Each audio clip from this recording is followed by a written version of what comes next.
everyone to Zoom into Books this afternoon with award-winning author Lynn Goodwin. She's written several books and she's with us today to talk about her books and the writing process. So take it away, Lynn. Thank you, Kathy. My name is Lynn Goodwin. I've written 3 books and the 4th one is in process.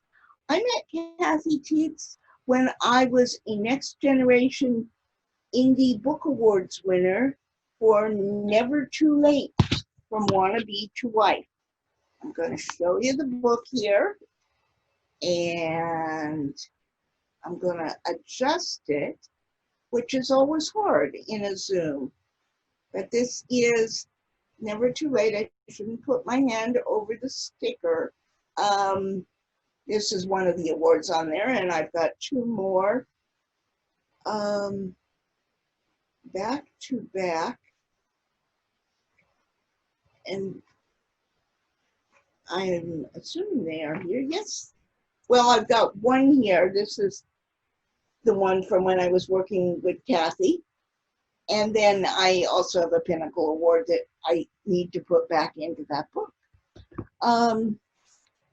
So she asked me, she invited me to sit with Headline Books at the ALA, the American Library Association, which was meeting in New Orleans that year.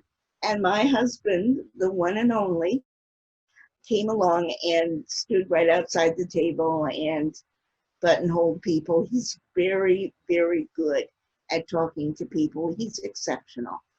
So we did sell some books that day, and then he went and bought some other people's books because that's the kind of person he is. And I very much appreciate Kathy inviting me here today to talk with you about my writing journey. I don't keep a resume anymore. As you can probably tell from my COVID hairstyle, the roots are showing.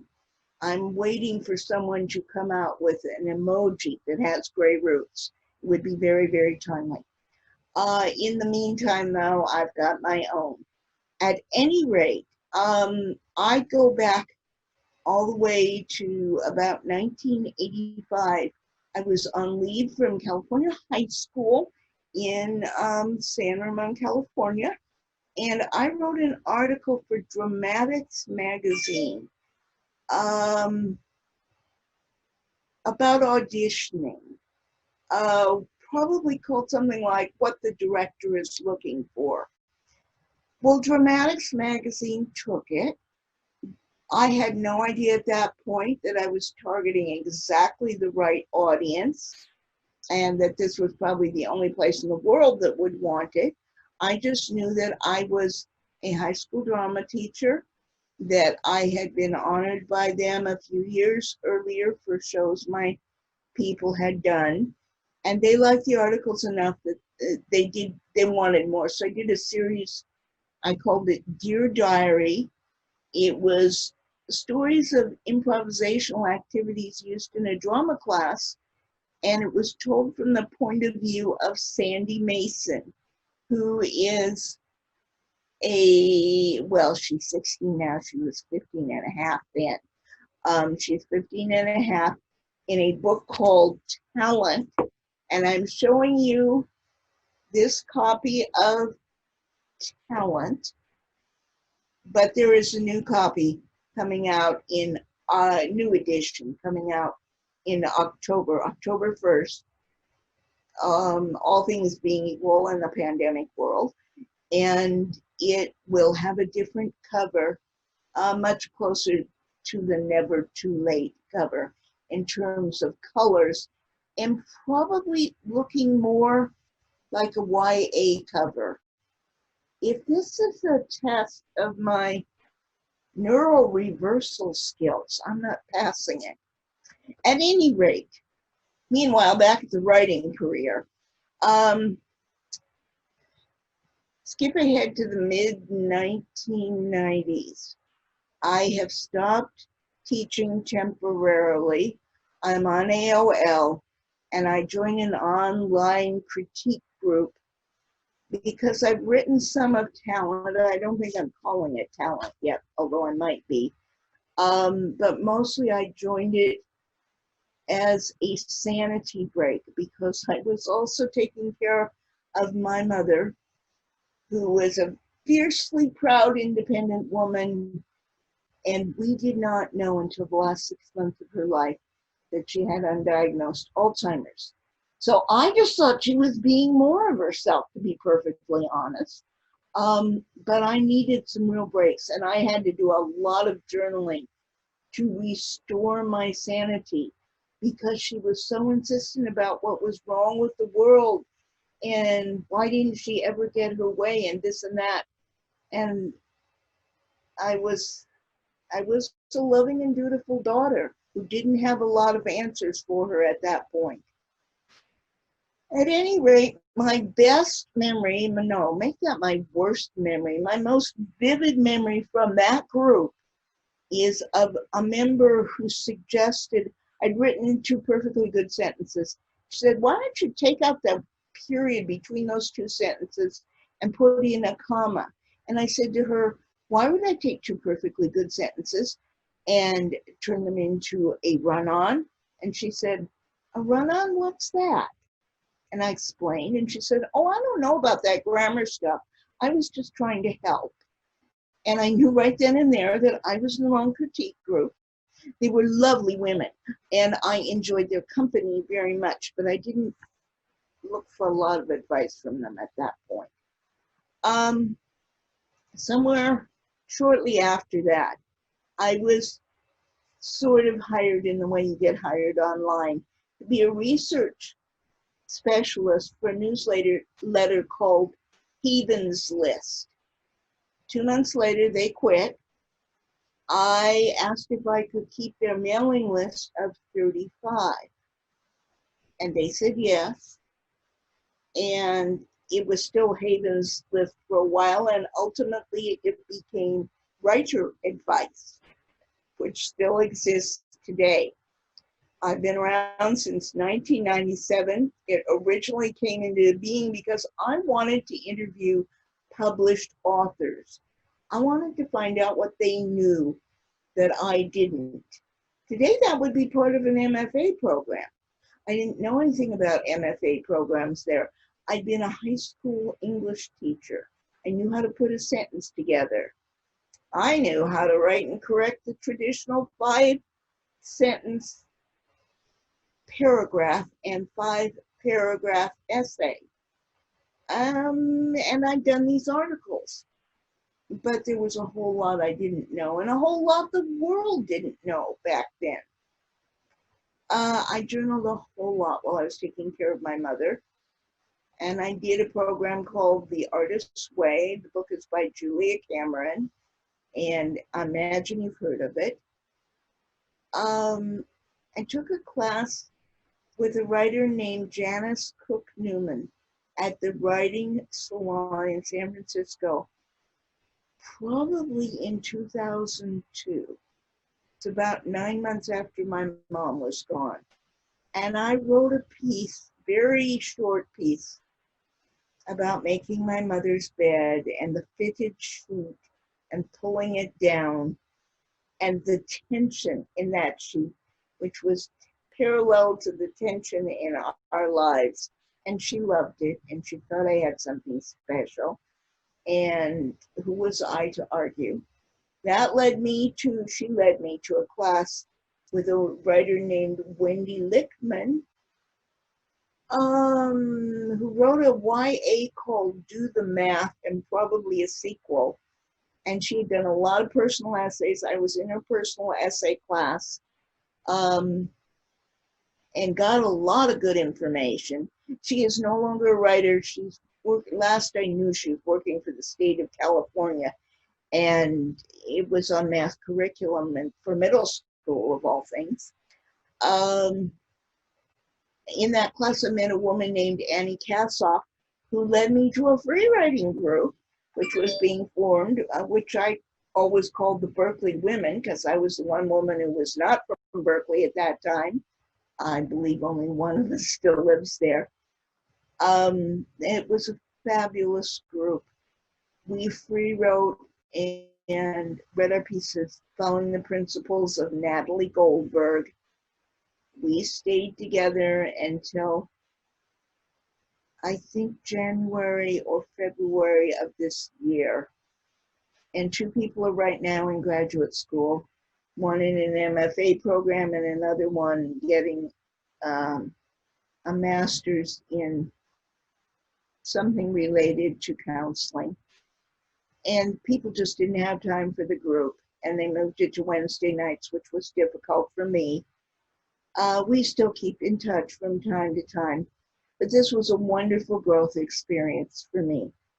And the point of all these things I'm listing is that one thing led to another without my ever trying to make that happen. It happened, and I said yes, much more than I said no. Once my mother was gone, I kind of reinvented myself as a writer. And I hope she would be proud. I know she knows in some way, and my father knows in some way, and I believe they are proud of what I have done.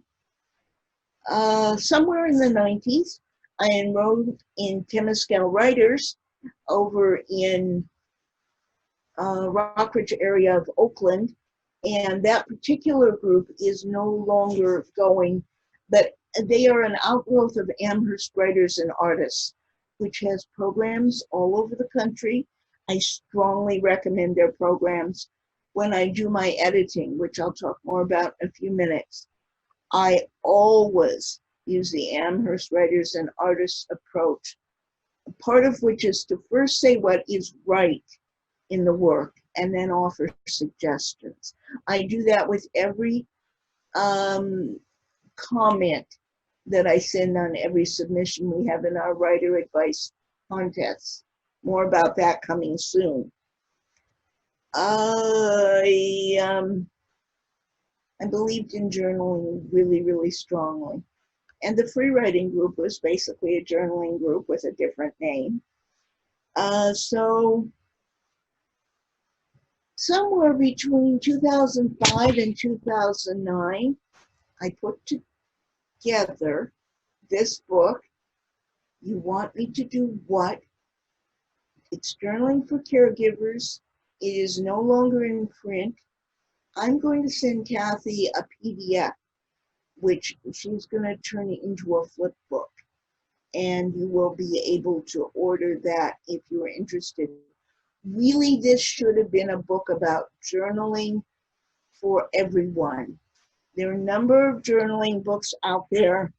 Mine is really centered on just do it. Let one sentence lead to another. You can go back and edit later, but as you keep, if you just let one sentence lead to another, you will ultimately get to what it is you really want to say. I learned that in Amherst Writers and Artists. I just looked up the copyright date for Never Too Late. No, for You Want Me to Do What? And it came out in 2009. The company just no longer exists, and I can give you a history on that privately if you want it. And I am happy to find a way to share that with you.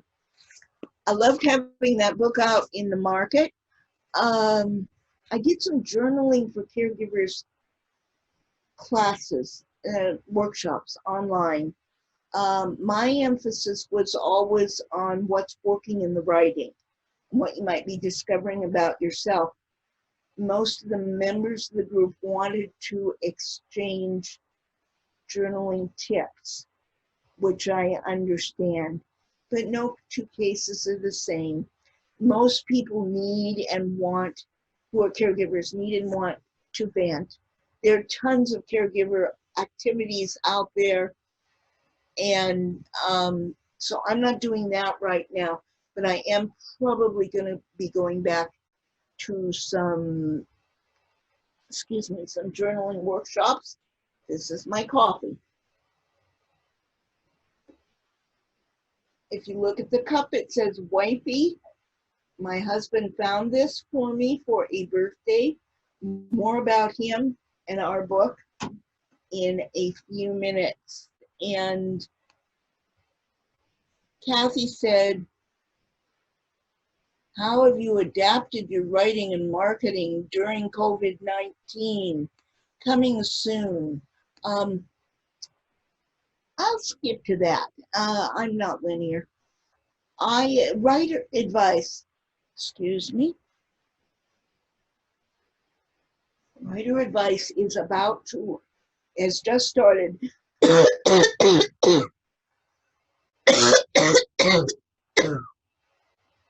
have to put in a disclaimer here. That cough is not COVID-19. I've had it for a long, long time. It is not contagious. You will not get a computer virus from it.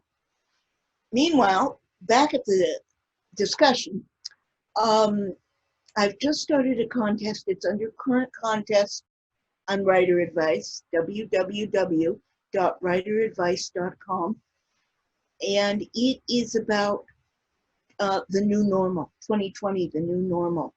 And I'm asking you to tell your story or a character story, but just a fragment of it, because it's flash fiction or flash memoir. We want 750 words or less. I'm journaling about this stuff all the time. I've submitted, I think I've had 3 different pieces submitted various places, and I can't tell you where off the top of my head, and some of it is forthcoming, but there is so much to write about every day. In terms of marketing, guess what? No personal appearances. So you're marketing online. I'm marketing online. I assume you are too. I have plans to offer some specials through my publicist for when the new issue of the new edition of Talent comes out. I am reaching out a lot with editing and working with people who want to get their books edited right now because they are writing more. And I'm letting one thing lead to the next, always. So I started the flash fiction contest a long time ago. I'm guessing 12 to 15 years ago. We now have 4 contests. Flash fiction, first it's flash memoir, and then it's flash fiction, and then it's flash prose, which is what we're in right now. And then at the end of the year, we have a scintillating starts contest where you get to submit the opening of your book. It's sort of similar to page 1, but I take the first 2.5 to 3 pages. I think it's 1,250 words. There's cross-marketing. Every time I respond to a submission, I tell people about Never Too Late, include the Amazon link, and encourage them to buy it. I don't think the Amazon link is posted in the chat, but if you go to www.writeradvice.com, scroll down on the home page on the left-hand side at the bottom, just click on the cover, which of course looks like this. And boy, I'm having trouble with this. It's just reversed. And you click on the cover, it'll take you straight to Amazon. And also Kathy's offering copies of this at Headline Books. So all of this is good and works. For a while, I had no success finding a publisher for Talent. For a while, it was real thin on plot. And then I discovered Bry, who turned out to be Sandy's older brother. So my pitch for Talent became 15-year-old Sandy Mason wants to find her talent, get her license, and stop living in the shadow of her big brother, Bry, who disappeared in Afghanistan. And that gave the book a lot of meat and a lot of characters. And you might notice that I put her objectives right in the pitch. So we already know from the get-go what she wants. There are plenty of obstacles that she must overcome, plenty of things she can do to get what she wants or what the universe has planned for her. A company named Eternal Press picked it up. They changed owners before it was published. I won a bronze medal from Moonbeam. I won an honorable mention in the Sarton contest run by Story Circle Network, and I was a finalist for Literary Lightbox. So there was some merit to the book. I had not had a real good track record picking publishing companies at that point. And you guessed it, they closed too, which is why it's being republished by Kohler, which is a stable company. I had a good run with Talent, and having it published and getting those awards enabled me to do a whole lot in terms of making presentations. I like the fact that both Talent and Never Too Late have awards from several different places. That means that if you get awards from 6 different companies, that means that more than one reader is recognizing the excellence of your work. I guess that's still a little hard for me to say, but they are really good books. And I am delighted to win those awards. Now, it's an interesting story how I found Kohler books. I'm a reviewer at Story Circle Network, where I've been there since somewhere in the mid preteens, somewhere around 2006, 2007, I signed up there.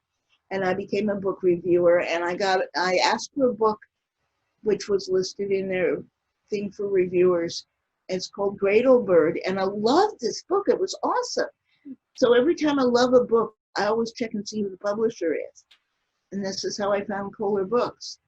As it turns out, I sent it to an acquisitions editor who turned out to be someone who had participated and been a finalist in one of Writer Advice's contests.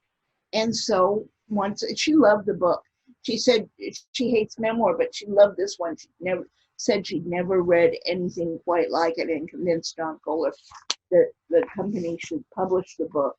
And they did, and we're still getting sales. I did a book group, the AAUW book group in my hometown, had me use Never Too Late, and had me there, of course. I'm a member of the group most of the time.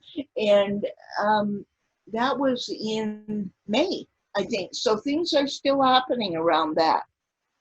Now, I should tell you that because my life is nonlinear, I met Richard, who is my co-subject in Never Too Late, before I had a contract for Talent. And by our third date, I knew this was going to make an amazing one-of-a-kind memoir if we got married.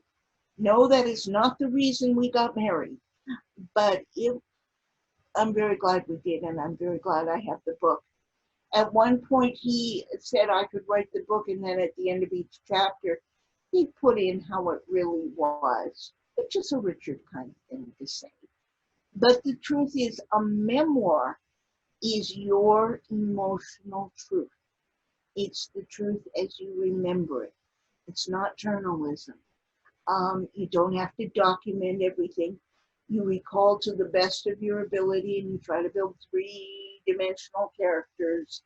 And while it might have been interesting to have him write his selection and even keep it in the way he spells, I didn't do that. I told my story. He's welcome to write his memoir anytime he wants. And the same goes for another person who will remain nameless, who is not in the book. But she knows who she is. And if she wants to write her version, she's welcome to do that too.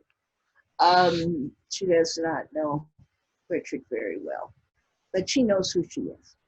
I wanted to tell you that I won. I hope this doesn't sound like bragging. I won a 2018 National Indie Excellence Award, a Human Relations Indie Book Award, a Next Generation Indie Book Award. That's where I met Kathy. A Best Book Award finalist, and I was an NABE Pinnacle Book Achievement Award winner. There's one other that I can't remember the name of. All for that one book. I'm now writing a book called Rupture. Sandy Mason kept bugging me to write a sequel. So she is now the stage manager of our town in San Ramos, which is a fictitious town not far from Danville, California, where I live. And over the mountains is Hayward, California. There is a 7.1 earthquake that happens on the Hayward Fault while she is on top of a ladder, refocusing a couple of lamps for Ms. G, her trauma teacher. And it's about coping with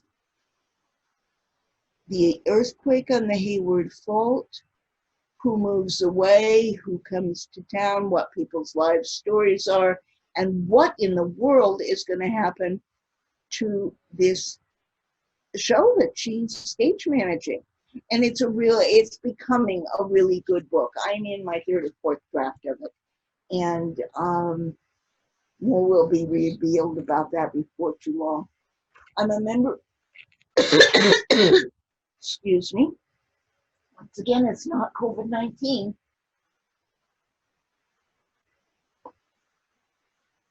It's a cute dry throat is what it is. I don't normally talk this much. I talk on the keyboard. So at any rate, I am a member of a couple of organizations. I'm saying this because I encourage you to join organizations. I'm in California Writers Club. I'm in the International Women's Writers Guild, Writing Guild. I'm in Story Circle Network. And I started my own Shut Up and Write group, which we now call Shut and Write, for people in the California Writers group. And of course, at this point, we check in on Zoom. Last night, I forgot to show up for checkout, but the woman who runs the Zoom called me. And I forgot because life happens, but I am continuing steadily to write and to support writers, which is the point of that. A couple more things about writer advice. We are in the last week of the spring issue. The summer issue will come out at the beginning of July. We'll have contest winners, new contests, new Hooked on Books. If you happen to be a book reviewer, I hope you'll click on the contact button and tell me if you'd like to review for writer advice. We have contests and markets. We have writing advice, of course. We have marketing advice. And you'll get some stuff from there that I've culled it from the internet because that's the only way we can market right now. But I've done some of the hunt and pet work for you. And then you do your own exploring to meet your needs with your book or your writing skills. Now, I want to tell you that in the chat link, I've listed some places where you can connect with me online. I wanted to remind you that the second edition of Talent will be out on October 1st. I want to encourage you to sign up to get notifications about writer advice. They come out quarterly. You can also friend me on Facebook or Twitter, and I post stuff daily. I'm not upgrading on a daily basis. I upgrade it quarterly still, and it may, I don't know if it's always going to be that way or not. I'm not getting any younger.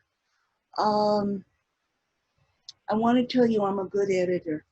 And that sounds very conceited, I know, but I'm actually basing it on a lot of the comments people have given to me about my comments in the contest and from manuscript consultations. Basically, I'm very thorough. I tend to holistically blend developmental edits, line edits, and proofreading. I know I shouldn't really be doing the line edits and the proofreading in a developmental edit because there are going to be changes. But I used to be an English teacher, and it's kind of compulsive. If you ever want me not to do that, working with me, just say so. And I'll sit on my hands. I know how to do that. The point being that you can get a bargain when I edit your work, and my fees are pretty reasonable. You can check the manuscript consultation page on writer advice. Contact me through the contact button. I just want to put a little feather in my cap and say I was an editor at the San Francisco Writers Conference this past February, maybe 2 weeks before we shut down, maybe 3. Who knew at that time? It was right before the shutdown. And I figured if they trusted me, you might want to trust me too. And I will give you a sample of my work before we commit to anything. So I want to tell you that my husband always says, this, I'm saying this because he has helped me a lot, like just saying this over and over, you don't lose until you quit trying. So if you're in the process, keep trying. Which reminds me of Kathy McDonald, who taught with me in adult literacy and said, don't try harder, try differently. And that helped a lot of our adult literacy students.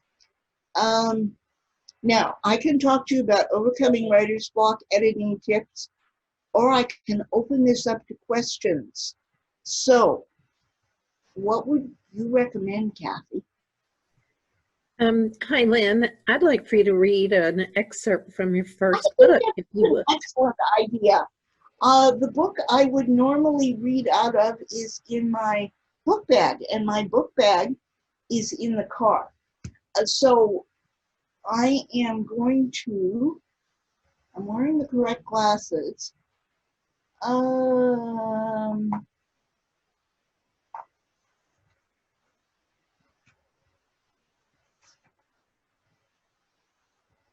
I need to find the correct page. I never dreamed that I would marry for the first time at age 62. When I was 18 and getting ready for college, I read a statement from the VASA catalog.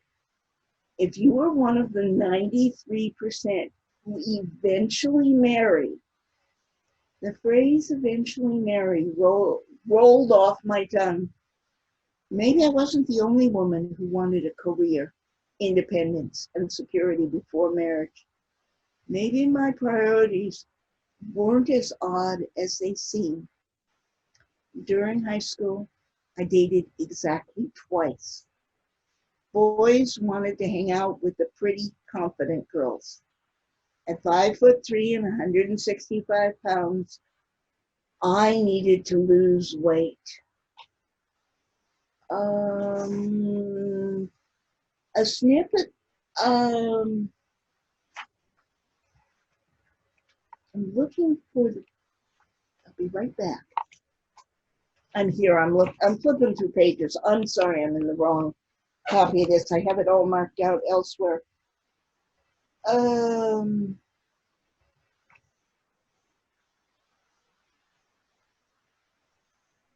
I remember that 17 magazine, and there's something in here about 17 magazine, but I'm not putting my hands on it. Recommended that you talk about things that interested him, like the chess team or the baseball team or track, or in my husband's case, I suppose it would have been the electricity club. And so of one night when I was on a terrible date after a mixer. A snippet from 17 magazine raced through my mind. If everyone else is making out, take him out to the kitchen and make him a sandwich. There was no kitchen anywhere near the car.